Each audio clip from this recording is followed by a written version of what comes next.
कमाल की फूफो जान आकर कहती है कमाल से कि ऐसे तो आप लोगों के दरमियान बदगुमानी बहुत ज़्यादा बढ़ती जाएगी, तो इसको आपको रोकना ही होगा। इस पर वो कहती है कि अगर आप लोगों में इस तरह से सारे रवैये रहे तो बहुत ज़्यादा मसला ख़राब हो जाएगा। इसलिए कमाल तुम्हें समझदारी का सामना करना पड़ेगा। ऐसे तो काफ़ी मुश्किलात हो जाएंगी और मैं नहीं चाहती कि तुम्हारी शादीशुदा ज़िंदगी में कोई भी मुश्किलात हों और तुम्हें कोई भी परेशानी का सामना करना पड़े। इसलिए तुम्हें इर्सा के साथ बैठकर अपने सारी प्रॉब्लम्स को सॉल्व करना होगा और उसे बताना होगा कि तुम उसे बहुत ज़्यादा प्यार करते हो। और जहाँ तक मुझे यकीन है, इर्सा में भी कोई ख़राबी मैंने आज तक नहीं देखी। आखिर मेरी भी इतनी उम्र है, इतना तजुर्बा है, आखिर इतना तो मुझे भी पता है कि कौन कैसा है और कौन कैसा नहीं है। इसलिए तुम उसकी वजह से परेशान होना छोड़। इर्सा अब तंग आ चुकी है आइज़ल की इन चालाकियों की वजह से, लेकिन उसको इस चीज़ की समझ आ चुकी है कि उसे इसी तरह ही रहना है इस घर में।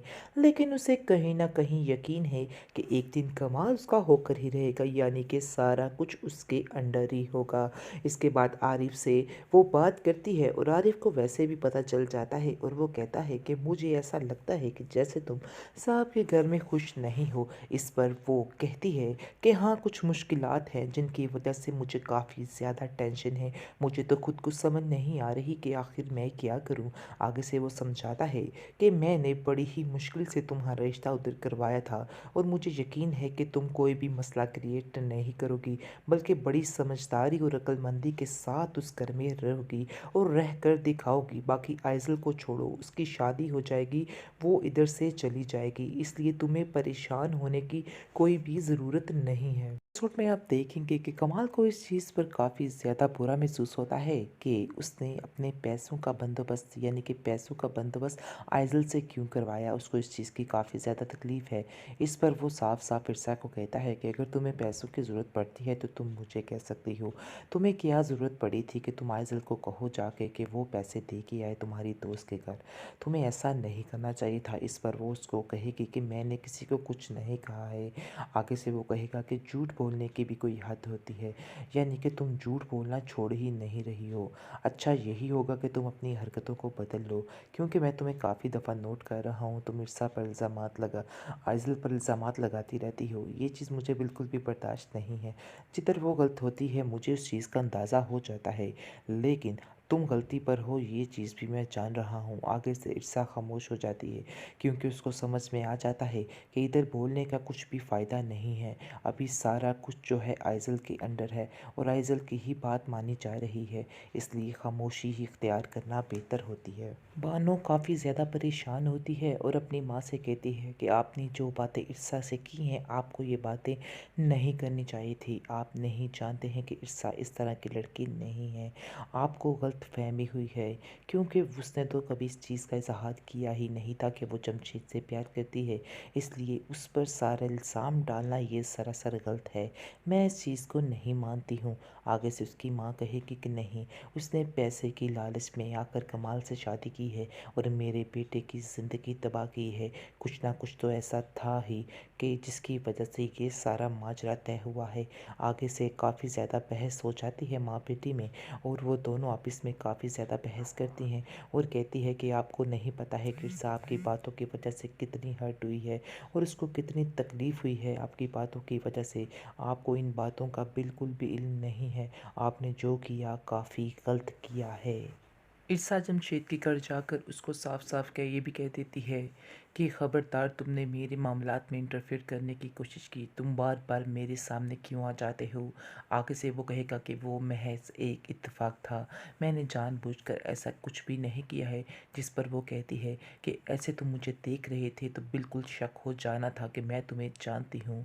आखिरकार वो तुम्हें जानने लग जाएगा। आगे से वो कहता है कि ये हकीकत कल को तो खुलनी है, अच्छा है कि आज ही खुल जाए तो बेहतर है। आगे से ईर्सा कहती है कि इसका मतलब है कि तुम मेरे घर को ख़राब करना चाहते हो, इसके अलावा तुम्हारा और कोई भी प्लान नहीं है। जिस पर वो कहता है कि तुमने अपना घर खुद ख़राब किया है, मैं इन बातों का ज़िम्मेदार नहीं हूँ। जो कुछ होगा तुम्हारी ज़िंदगी में तुम्हारी मर्ज़ी से हो रहा है।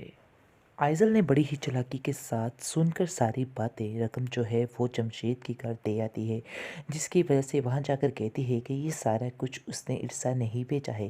जिसकी वजह से इरसा को जैसे ही पता चलेगा इस बात का कि ये सारा माजरा जो है आइज़ल करके गई है, तो उसको काफ़ी ज़्यादा हैरानगी होगी और उसको समझ आ जाएगी कि ये इरसा उसकी यानी कि आइज़ल की एक और चाल है, जिसकी वजह से वो काफ़ी ज़्यादा परेशान हो जाती है कि आखिर अब वो नया क्या तमाशा खड़ा करने वाली है। उसको कुछ समझ नहीं आती है। वो अपनी दोस्त को कहती है कि तुम्हें नहीं पता था कि उससे मैंने किसी को इस बात का नहीं पता था, इसका मतलब है उसने मेरी बातों को चोरी से सुना है और फिर ये सारे पैसे दे के आई है। वो मेरी मर्ज़ी से पैसे नहीं दे के आई, आप लोगों को उसने नहीं दी हैं, जिसकी वजह से काफ़ी टेंशन हो सकती है। तुम नहीं समझती कि आइज़ल मुझे वहाँ से निकलवाने के लिए क्या क्या हरबे इस्तेमाल कर रही है, और अब उसने जमशेद का हरबा पकड़ लिया है, यानी कि हर बात पर मुझे इसका ही ताना मिलेगा। देख लेना, मैं घर जाऊँगी और मेरा क्या हश्र करेगी।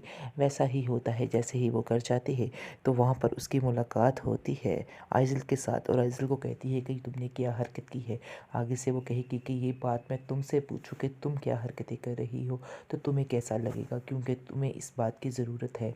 तुमने बहुत गलत किया है मेरे बाप के साथ, उसको पागल बना रही हो, बेवकूफ़ बना रही हो सिर्फ पैसे हथियाने के लिए। आगे से वो कहती है कि नहीं, ऐसी कोई बात नहीं, मेरी दोस्त को इन पैसों की ज़रूरत थी। आगे से आइज़ल कहेगी कि मैं बड़े ही अच्छे तरीके से जानती हूँ कि दोस्त को या जमशेद को इस पैसों की ज़रूरत थी। मैं सारी बातें तुम्हारी सुन चुकी हूँ। दिल तो मेरा यही है कि मैं तुम्हारी सारी बातें खोल कर बाबा को बताऊं, ताकि तुम्हें दिक्कत देकर इस घर से बाहर निकाल दें। आगे से वो कहेगी कि नहीं, तुम ऐसा नहीं करोगी। आगे से वो कहेगी कि फिर तुम्हें खुद इस घर से बाहर निकलना होगा, क्योंकि मैं तुम्हारा वजूद इस घर में बर्दाश्त नहीं कर सकती हूँ। जिस पर वो कहती है कि ये ऐसा तो हरगिज़ नहीं होगा, मैं कभी भी इस घर से बाहर नहीं निकलूँगी, क्योंकि मेरा इससे कोई ताल्लुक वास्ता नहीं है। मेरी दोस्त को ज़रूरत थी पैसों की, इसलिए वो बात कर रही थी। आगे से वो कहती है कि ये वही लड़का है ना जिसका एक्सीडेंट हुआ था, तो तुम भागी भागी उसका पता लेने चली गई थी। आखिर क्या वजह थी? आज सारा ये पोल खुलकर ही रहेगा। आप देखेंगे कि बात बात पर उसको ब्लैकमेल करती है और कहती है कि तुम्हारी इस बात का जैसे ही मेरे बाप को पता चलेगा, वो तुम्हें दिक्के देकर इस घर से बाहर निकाल करेगा। ये बात अपने दिमाग में बिठा के रखना। इस पर इरसा कहती है कि बहुत ज़्यादा टेंशन में हूँ, तुम क्यों मेरा पीछे पड़ गई हो, यानी कि मेरी जान क्यों नहीं छोड़ देती, आखिर मैंने तुम्हारा क्या बिगाड़ा है। इस पर वो कहती है कि बिगाड़ा तो कुछ नहीं, लेकिन बहुत कुछ बिगाड़ रही हो और बिगाड़ने की कोशिश कर रही हो। तुमने मुझे चैलेंज करके बहुत ही गलत काम किया है। तुम ये बात अपने दिमाग में बिठा के रखो, क्योंकि मुझे चैलेंज करना कोई आसान काम नहीं है। अब मैं तुम्हें इस घर से जैसे धिक्के देकर बाहर निकालूंगी, तो फिर तुम्हें जाके समझ आएगी। आगे से वो कहेगी कि मेरा तो और कोई ठिकाना भी नहीं, तुम ये बातें ऐसे मत करो, प्लीज़ अपने दिल में जो बातें हैं वो सारी निकाल दो। मैं सब कुछ भूलने के लिए तैयार हूँ जो कुछ तुमने किया, और तुम भी भूल जाओ और मुझे एक्सेप्ट कर लो। आगे से वो कहेगी कि नहीं, मेरी ज़िंदगी में तो ऐसा हरगिज़ नहीं हो सकता, मैं तुम्हें एक्सेप्ट नहीं करूँगी, मैं कभी भी तुम्हें अपनी मामा की जगह नहीं दे सकती। आगे से इरसा उसको कहेगी कि अपनी माँ की जगह बेशक ना दो, लेकिन मुझे कमाल साहब की बीवी की हैसियत से ही इस घर में रहने दो और वही रिस्पेक्ट दे दो। मैं तुम्हें तुम्हारी माँ होने का तो नहीं कह सकती कि, लेकिन एक अच्छा दोस्त तो हम लोग बन सकते हैं। आगे से वो कहेगी कि नहीं, ऐसा सारी ज़िंदगी नहीं हो सकता है, मैं अपनी माँ की जगह किसी के साथ शेयर नहीं कर सकती हूँ। वैसे भी मेरी मर्ज़ी ही नहीं थी कि मेरी बाप की किसी के साथ शादी हो, क्योंकि मैं अपनी माँ की जगह किसी को नहीं देना चाहती। इसलिए बस तुम यहाँ से चली जाओ, वरना तुम्हें इस कदर ज़लील करके इस घर से बाहर निकाल करूँगी कि तुम सारी ज़िंदगी याद रखोगी और पछताती रह जाओगी कि तुमने मेरी बात को क्यों नहीं माना है। इसलिए बेहतर यही है कि खुद ब खुद यहाँ से चली जाओ। ट्रॉमा से ऊपर किस एपिसोड में आप देखेंगे कि कमाल जो है वो काफ़ी ज़्यादा अहमियत देना शुरू हो जाता है ईर्षा को, लेकिन कहीं ना कहीं वो सासे कमतरी में मुबतला होता है कि वो उम्र में उससे काफ़ी ज़्यादा छोटी है। इस पर उसकी फूफो उसको समझाती है कि ये बातें अपने जहन में मत लाओ, अपने जहन से इस तरह की बातों को निकाल दो, इन बातों का कोई भी फ़ायदा नहीं है। अब वो ये समझो कि तुम्हारी बीवी है और ये बात तुम्हें अपने जहन में रखनी पड़ेगी, जिसकी वजह से कमाल जो है वो काफ़ी तसल्ली में आ जाता है। आप देखेंगे कि जैसे ही उसकी फूफो उसके घर में कुछ दिन के लिए रहने के लिए आती है, क्योंकि आइज़ल ने तो उसके दिमाग में डाला होता है कि ये लड़की ठीक नहीं है, लेकिन जैसे ही वो इन दिनों रहेगी ईर्षा के पास तो उसको अंदाज़ा हो जाएगा कि ईर्षा बहुत ही अच्छी लड़की है, और इस तरह से हर बात में वो ढाल बनकर खड़ी हो जाया करेगी ईर्षा के लिए। और ईर्षा को भी अपनी फूफो की वजह से काफ़ी सपोर्ट मिल चुकी है, और वो बार बार उसको कहती हैं कि तुम्हें कमाल का ध्यान रखना होगा, ये बात ध्यान रखना, और तुम दिल छोटा मत किया करो आइज़ल की बातों पर। वो अभी बच्ची है, बच्ची तो खैर तुम भी हो, लेकिन तुम्हें अब इस बातों का ध्यान रखना है। लेकिन तुम्हारी इस घर में जो हैसियत है वो तुम बड़े अच्छे तरीके से जानती हो। आगे से वो कहती है कि कमाल तुमसे बहुत ज़्यादा प्यार करता है और तुमसे मज़ीद करेगा, लेकिन तुम्हें उसकी हर बात का ख्याल रखना होगा और आइज़ल की छोटी छोटी बातों को इग्नोर करना होगा। इग्नोर किए बगैर कुछ भी नहीं हासिल हो सकता है। जिस पर वो कहती है कि फूफू जान, मैं आपकी सारी बातें समझ रही हूँ और मैं आपकी बातों पर ज़रूर अमल करूँगी।